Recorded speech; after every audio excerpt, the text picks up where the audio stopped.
Hello friends, welcome back to my YouTube channel unstoppable education. So friends, आज की जो video है practice के लिए बनाई गई है, क्योंकि इस चैनल पर हमने 1000 से ज़्यादा वीडियो अपलोड कर ली हैं। इसीलिए जो हम पहले पढ़ा चुके हैं उनकी प्रैक्टिस करना ही बहुत ज़्यादा ज़रूरी है। सो अगर आप प्रैक्टिस नहीं करना चाहते हो तो आप इस वीडियो को स्किप कर सकते हो, लेकिन अगर आप प्रैक्टिस करना चाहते हो, क्योंकि जो कि बहुत ज़्यादा ज़रूरी है, तो आप इस वीडियो को एंड तक देख सकते हो। सो फ्रेंड्स, शुरू करते हैं आज की वीडियो बिना किसी देरी के। मुझे तुम्हारे यहाँ होने से कोई आपत्ति नहीं है। इंग्लिश में इस तरीके से बोला जाएगा, I don't mind your being hair.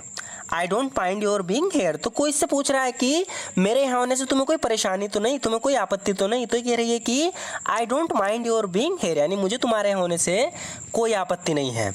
उस पर हर समय नज़र रखना। इस इंग्लिश में इस तरीके से बोला जाएगा, keep an I on her all the time. Keep an I on her all the time, यानी उस पर हर समय नज़र रखना। Keep an I on her all the time. वो बीमार नहीं है, वो सिर्फ होने का नाटक कर रही है। सो फ्रेंड्स, यहाँ पर एक लड़की है मेरी नाम की, वो नाटक कर रही है बीमार होने का। तो उसके बारे में कह रही है कि मेरी इजंट रियली सिक, यानी मेरी सच में बीमार नहीं है। Mary isn't really sick, she is only pretending to be. वो सिर्फ होने का नाटक कर रही है। Mary isn't really sick, she is only pretending to be, यानी मेरी सच में बीमार नहीं है, वो होने का नाटक कर रही है।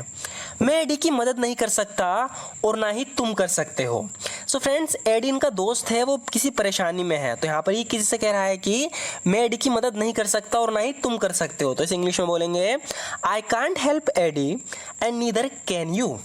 आई कांट हेल्प एडी, यानी मैं एडी की मदद नहीं कर सकता, एंड नीदर कैन यू, और ना ही तुम कर सकते हो।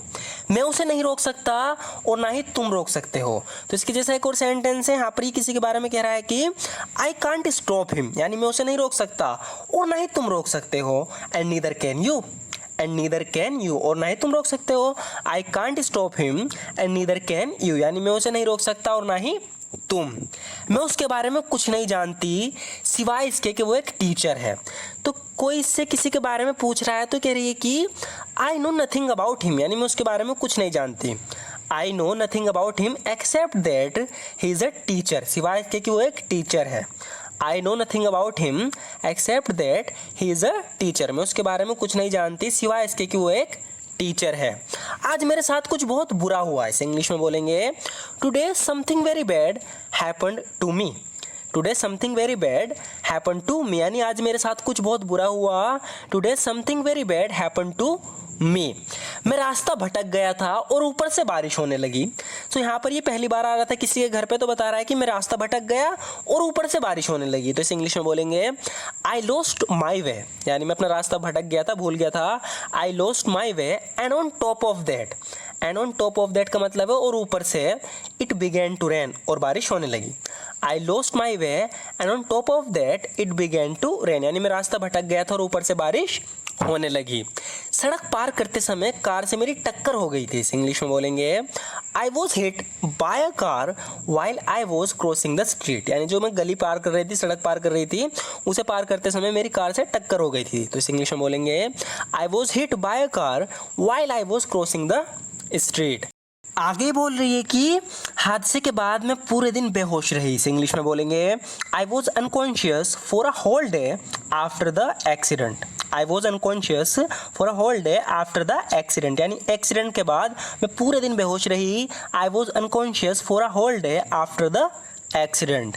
मेरे मना करने के बावजूद भी तुम मुझसे मिलने गए। इस तरीके से हम बहुत बोलते हैं सेंटेंस। तो कह रही है कि मेरे मना करने के बावजूद भी तुम मुझसे मिलने गए। इस इंग्लिश में बोलेंगे, despite my refusal you went to meet her.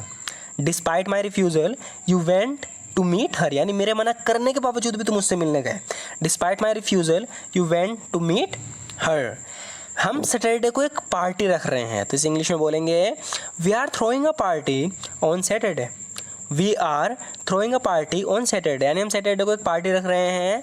We are throwing a party on Saturday. ये कह रही है कि मुझे ढेर सारा काम करना है और वैसे भी मुझे पार्टियाँ पसंद नहीं है। तो इस इंग्लिश में बोलेंगे, I have a lots of work to do.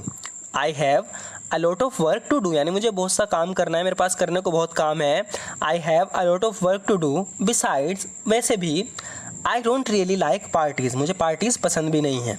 I have lot of work to do. Besides I don't really like parties, यानी मुझे ढेर सारा काम करना है और वैसे भी मुझे पार्टियाँ पसंद नहीं हैं।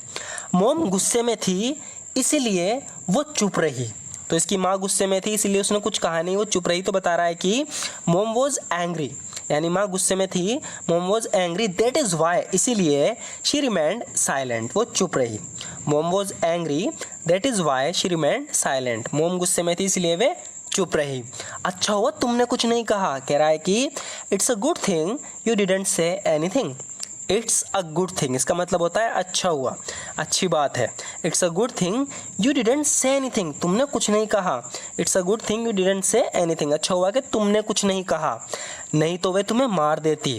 Otherwise she would have killed you, otherwise she would have killed you, नहीं तो वो तुम्हें मार देती। Otherwise she would have killed you. मैं बचपन से ही ऐसा हूँ। सो फ्रेंड्स, यहाँ पर इससे कह रहा है कि I have been like this since childhood. I have been like this since childhood, यानी मैं बचपन से ही ऐसा हूँ, मुझे फालतू बात करने की आदत नहीं है। I am not in the habit of talking unnecessarily, I am not in the habit of talking unnecessarily, यानी मुझे फालतू बात करने की आदत नहीं है, मैं बचपन से ही ऐसा हूँ। यहाँ पर इससे कह रहा है कि तुमने मुझे बिना बताए उसे जाने दिया। इसे इंग्लिश में बोलेंगे you let her go without telling me, you let her go without telling me, यानी तुमने मुझे बिना बताए उसे जाने दिया। You let her go without telling me, किसके कहने पर तुमने ऐसा किया। On whose authority did you do that, on whose authority did you do that, यानी किसके कहने पर तुमने ऐसा किया। On whose authority did you do that. कौन कहता है मुझे तुम्हारी परवाह नहीं करता, ये कह रहा है कि कौन कहता है कि मैं तुम्हारी परवाह नहीं करता। इसे इंग्लिश में बोलेंगे who says I don't care about you, who says I don't care about you, यानी कौन कहता है कि मैं तुम्हारी परवाह नहीं करता। Who says I don't care about you, मैं सब तुम्हारे लिए ही तो कर रहा हूँ। I am doing this all for you, I am doing this all for you, यानी मैं सब तुम्हारे लिए ही तो कर रहा हूँ। लगता है मैं गलत समय पर आ गई हूँ। इसे इंग्लिश में बोलेंगे I seem to have come at the wrong time, I seem to have come at the wrong time. यहाँ पर इसने कहा है लगता है, इसलिए हम सीम टू का यूज़ करेंगे। अगर हम सीम टू हटा दें तो हम बोलेंगे I have come at the wrong time, यानी मैं गलत समय पर आ गई हूँ। लेकिन ये कह रही है लगता है, तो इसलिए हम सीम टू का यूज़ करेंगे। I seem to have come at the wrong time, लगता है मैं गलत समय पर आ गई हूँ।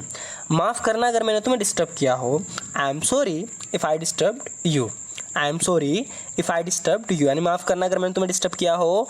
I am sorry if I disturbed you.